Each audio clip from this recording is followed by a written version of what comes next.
আগের সময় যে Zimbabwe Andy Flower, Grant Flower, Heath Streak, Paul স্ট্যাংরে এসে যেভাবে বাংলাদেশকে নাকানি চুবানি খাওয়িয়ে যেত, সেটাই আমরা বিটিভিতে দেখতাম। একটা 4 মারলে হাতে তালি মারতাম, কেউ 50 মারলে আমরা হইচই লাগিয়ে দিতাম। সেই বিষয়টাই কিন্তু আজকেও আলটিমেটলি ঘটেছে, because we did not miss anything from 25 years back.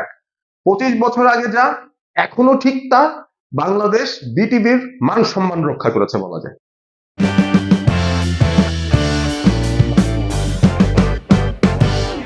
90-এর দশকের শেষের দিকেও বা যখন 2000-এও আমরা ঢুকলাম, আমাদের কিন্তু অনেকের বাসায় তখনও ডিশ অ্যান্টেনা আসে নাই। তখনও পর্যন্ত আমাদের ভরসা শুধুমাত্র ছিল টেলিভিশন ছাড়লে বাংলাদেশ টেলিভিশন বা বিটিভি, আর রেডিও ছাড়লে বাংলাদেশ বেতার, আর তখন কিছু প্রাইভেট চ্যানেলস আসা শুরু হয়েছে গানের, বেসিক্যালি রেডিওতে। But basically on TV it was always BTV. তো আমরা অনেকেই বিটিভিতে তো আলিফ লায়লা থেকে শুরু করে, সিনবাদ থেকে শুরু করে, টাইম ট্র্যাক্স থেকে শুরু করে, ম্যাকগাইভার থেকে শুরু করে, দ্য এই team, we watch everything more or less. মানে সেটাই আমাদের লাইফ লাইন ছিল আসলে। BTV was our lifeline, X Files was our lifeline, Chhayachhanda was our lifeline. তবে আজকে জিম্বাবুয়ের সঙ্গে বাংলাদেশের যে এই প্রথম টেস্টের প্রথম দিন, সেই দিনটা বিটিভিতে দেখতে হবে সেটা কিন্তু আমরা গতকাল জেনেছিলাম, বিকজ আর কোনো প্রাইভেট চ্যানেল তারা কিন্তু এই খেলাটা ব্রডকাস্ট করার রাইটসটা নেয়ই নাই। So ultimately BTV had to take it upon themselves to show this series, এবং প্রথম টেস্টের প্রথম দিনটা আজকে দেখলাম বিটিভিতে। খুব একটা নস্টালজিয়ায় পাঠিয়ে দিল। Like I was maybe in class 4 or 5 or 6, 7 BTV দেখার আমল। সেই সময়টায় বিটিভি বাংলাদেশের ম্যাচগুলো কিন্তু তারাই ব্রডকাস্ট করতো, আমরা সেটাই দেখতাম। এবং সেই নস্টালজিক দিনগুলোতে চলে গেছি, যেখানে একটা ম্যাচ চলছে আর কর্নারে বিটিভির লোগো। কোন জিনিসটা আসলে মিসিং সেই 20-25 বছর আগের ঘটনা আর এখনের মধ্যে? একটাই জিনিস হয়তো মিসিং, বাংলাদেশ হয়তো আগের সময়ে যে ধরনের দুর্বল টিম ছিল এখন হয়তো সেটা না। আগের সময় যে Zimbabwe Andy Flower, Grant Flower, Heath Streak, Paul স্ট্যাংরে এসে যেভাবে বাংলাদেশকে নাকানি চুবানি খাওয়িয়ে যেত, সেটাই আমরা বিটিভিতে দেখতাম। একটা 4 মারলে হাতে তালি মারতাম, কেউ 50 মারলে আমরা হইচই লাগিয়ে দিতাম। সেই বিষয়টাই কিন্তু আজকেও আলটিমেটলি ঘটেছে, because we did not miss anything from 25 years back. 25 বছর আগে যা এখনো ঠিক তা, বাংলাদেশ বিটিভির মান সম্মান রক্ষা করেছে বলা যায়। কেন, সেই বিষয়টা একটু এক্সপ্লেন করে বলি। শুরুতে বাংলাদেশ টস জিতলো, একটু আবহাওয়া মেঘলা মেঘলা, সারাদিন মেঘলা থাকারই ফোরকাস্ট আছে, খানিকটা বৃষ্টিরও সম্ভাবনা আছে, যেটা মাঝখানে পড়েছিল লাঞ্চ টাইমে, যেটার কারণে খেলা একটু ডিলেও হয়েছে লাঞ্চের পর সেকেন্ড সেশন শুরু হতে। But Bangladesh they chose to bat first. They chose to bat first. এবং এই কন্ডিশনে আপনি যখন ব্যাট করতে নামবেন, জিম্বাবুয়ের পেস বোলিংটা নিয়ে হয়তো আপনি খুব বেশি ভয় পাওয়ার তেমন কিছু পাবেন না। সেখানে Blessing Muzarabani is not that bad.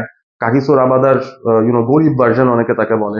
Richard Ngarava, another left handed fast bowler, তারও কিন্তু খুব একটা খারাপ অবস্থা না। তাই তিনি রেগুলারলি এসে বিপিএলেও খেলে যান, মানে তার কোয়ালিটিটা অন্তত বাংলাদেশ লেভেলের জন্য বেশ ভালোই। আর আরো একজন এলিমেন্ট ছিলেন Victor নিয়াউচি, that right handed pacer, যিনি খালেদ মাহমুদ সুজনের গতিতে বল করেন, কিন্তু তার বলও খেলতে অনেকেই নাকি হিমশিম খান, স্পেশালি বাংলাদেশের ব্যাটাররা তো খানি, বোঝা যায়।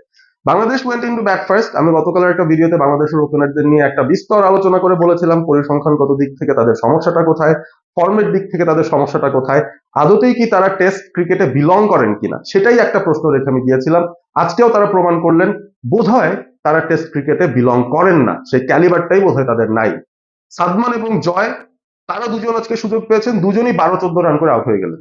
দুজনের উইকেটে নিয়েছেন ভিক্টর নিয়াউচি, কিচ্ছু করতে হয় নাই, অফ স্টাম্পের বাইরে খালি বল করে যাও, কোনো না কোনো একটা খোঁচা তো লাগবেই। সাদমান খোঁচা দিয়ে আউট হলেন গালিতে, জয় খোঁচা দিয়ে আউট হলেন কিপারের হাতে। That's that, that's the start for Bangladesh. শুরুতেই দুই ওপেনার নাই, মোটামুটি ওপেনারদের মতোই মমিনুল এবং শান্তকে এসে they had to start preparing a partnership. একটা পার্টনারশিপ তারা করা শুরু করলো, একটু ফ্লুয়েন্ট, একটু ফ্লুইড খেলার চেষ্টা করলো। লাঞ্চ টাইম পর্যন্ত বাংলাদেশ ওয়ার 2 ডাউন অ্যান্ড 100-র কাছাকাছি একটা স্কোর তারা নিয়ে যাচ্ছিল সেই জায়গাটায় গোয়িং ফরওয়ার্ড। সেকেন্ড সেশন শুরু হওয়ার আগে আবারও একটু বৃষ্টি হলো, যে কারণে সেকেন্ড সেশনটা শুরু হতে সময় লেগেছে। অ্যান্ড আলটিমেটলি আমরা পুরো 90 ওভার আজকে ব্যাটিং এ পাইও নাই, 2-3 মিলিয়ে 90 ওভার ব্যাটিং করতে পারে নাই। বাট সেকেন্ড সেশন শুরুর সাথে সাথেই আগেন ডিজাস্টার স্টার্ট। নাজমুল শান্ত 40 রানে ছিলেন, হি ওয়াজ লুকিং গুড। মনে হচ্ছিল যে এই জিম্বাবুয়েকে পেয়ে তিনি হয়তো একটা সেঞ্চুরি করে তার ফর্মটা ফেরার একটা ইঙ্গিত দেবেন। শান্তকে নিয়ে এত কমপ্লেন হচ্ছে, তিনি কিভাবে ক্যাপ্টেন, তার ব্যাটার হিসেবে দলে থাকার যোগ্যতা নাই। বাট সে কিন্তু ভালোই খেলে যাচ্ছিল টিল 40 রানস। তারপর মুজারাবানি এসে একটার পর একটা শর্ট বল দেওয়া শুরু করলো শান্তকে। শান্ত ঠিক চ্যালেঞ্জটা ঠিক মতো নিতে পারলো না, এবং একটা শর্ট বলে he just gave catching practice to a backward point fielder. That was gone as well. Mominul went to his 50, তখন একটু মনে মনে আমরা একটা ফিল পাচ্ছিলাম যে ইয়েস মমিনুল হয়তো সেঞ্চুরিটা করবে। ওই 50 পর্যন্তই, 50-র পরে সেও গন। মুশফিকুর রহিম আসলেন, একটা স্পিনারের লোপ্পা বল ভাই, লোপ্পা একটা ডেলিভারি, সেটা সে মিড উইকেটের ফিল্ডারের জাস্ট হাতে তুলে দিয়ে বিদায়, বিদায় অন 4। মুশফিকুর রহিম মাত্র 4 রান করলেন, তার থেকে আমরা নাকি ডাবল সেঞ্চুরি এক্সপেক্ট করছি এই সিরিজে। কবে করবেন, কোন ইনিংসে করবেন, ওয়েট করছি সেটার জন্য।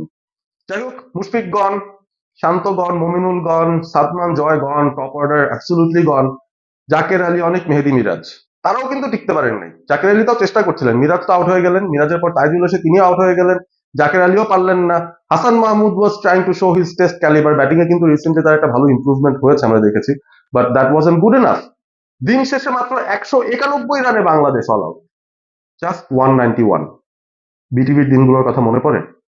এইভাবেই আমরা ধ্বংস হয়ে যেতাম প্রতিপক্ষের কাছে টেস্ট ক্রিকেটে। আর এই যে আমাদের একটা কফিন তৈরি হচ্ছে, বাংলাদেশ ক্রিকেটের কফিন, সেই কফিনের শেষ পেরেকটাও ঠুকে দিয়েছেন জিম্বাবুয়ের ওপেনাররা। দুইজন মিলে নট আউট থেকে তৃতীয় সেশনের শেষ ভাগটা পুরোটা ডমিনেট করেছেন। 5-এর উপর করে রান তুলছে জিম্বাবুয়ে তাদের ওপেনিং পার্টনারশিপে, এবং Brian Bennett, what a fantastic player I must say. বাজে বোলিং হয়েছে ঠিকই বাংলাদেশের বোলারদের কাছ থেকে, that I agree, but Brian Bennett যে ইনিংসটা খেলেছেন সেটা মানে জাকির, সাদমান, জয়দের উড়িয়ে দেওয়ার মতো একটা ইনিংস। তারা তার কাছে ধারে ক্যালিবারেও নাই, ব্যাটিংটা দেখে এরকমই মনে হয়েছে। তো যাই হোক, ব্রায়ান বেনেট এখনো নট আউট।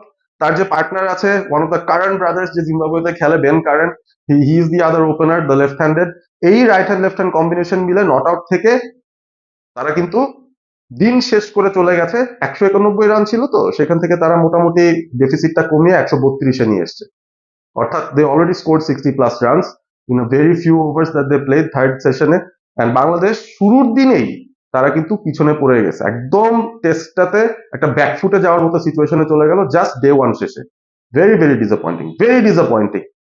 বিটিভি আমাদেরকে নস্টালজিয়া ডেলিভার করলেও খেলার ভিতরের এই নস্টালজিয়াটা, 25 বছর আগের এই নস্টালজিয়াটাও কেন ফেরত আনবে, এই ডিসঅ্যাপয়েন্টমেন্ট নিয়ে আসলে খেলাটা আজকে দেখা শেষ করতে হয়েছে। তবে আগামীকাল দেখা যাক বাংলাদেশ সেই পুরনো আমলেই থেকে যায়, নাকি বিটিভির আমলের ভেতরে থেকেও তারা প্রমাণ করে এটা নতুন বিটিভি, এটা নতুন বাংলাদেশ। কামব্যাকটা আমরা করতে চাই এই ম্যাচটাতে ভাই।